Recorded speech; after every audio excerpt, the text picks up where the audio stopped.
പച്ചയും ചുവപ്പും സിഗ്നലുകളാണ് വാഹന ഗതാഗതത്തെ നിയന്ത്രിക്കുന്നതെങ്കിൽ സമാനമായ കാൽനട യാത്രക്കാർക്കും സിഗ്നൽ സംവിധാനമുണ്ട്. കാൽനട യാത്രക്കാരുടെ സുരക്ഷയ്ക്ക് വേണ്ടിയാണ് ഈ സിഗ്നലുകളെങ്കിലും ആരും കാര്യമായി ശ്രദ്ധിക്കാറില്ല എന്നതുമാണ് സത്യം.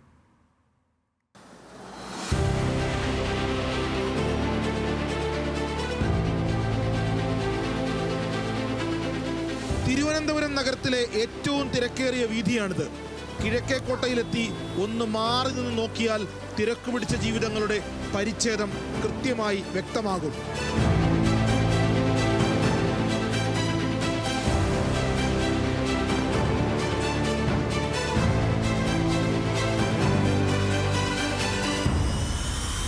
പല ദിശകളിൽ നിന്നെത്തുന്ന വാഹനങ്ങൾ പോലെ പലയിടങ്ങളിൽ നിന്ന് സംഗമിക്കുന്ന മനുഷ്യരും കൂടി ചേരുമ്പോൾ കിഴക്കേക്കോട്ടയുടെ വീതികൾ തിരക്കിൽ ഞെരുങ്ങും.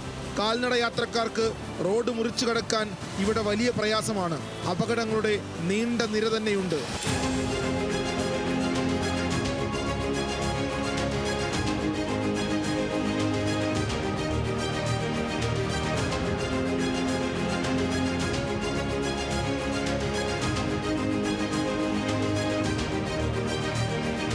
എന്നാൽ കാൽനട യാത്രക്കാർ അവർക്ക് വേണ്ടിയുള്ള സിഗ്നലുകൾ കൃത്യമായി പാലിക്കുന്നുണ്ടോ?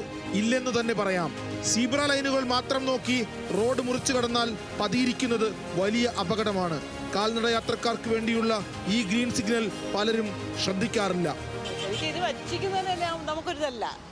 മേൽപ്പാലം കെട്ടിരിക്കുന്ന സത്യം പറഞ്ഞാൽ അത് യോഗ്യതയായിട്ടല്ല കെട്ടിക്കുന്നത്.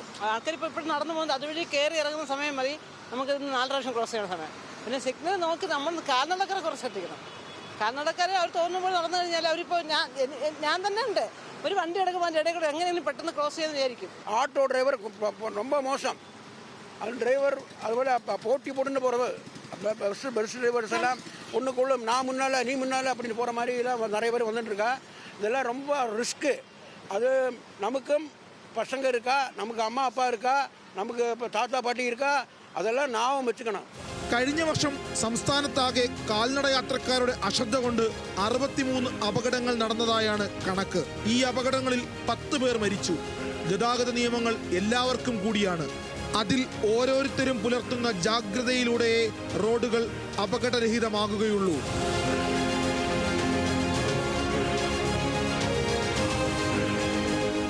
ന്യൂസ് മലയാളം, തിരുവനന്തപുരം.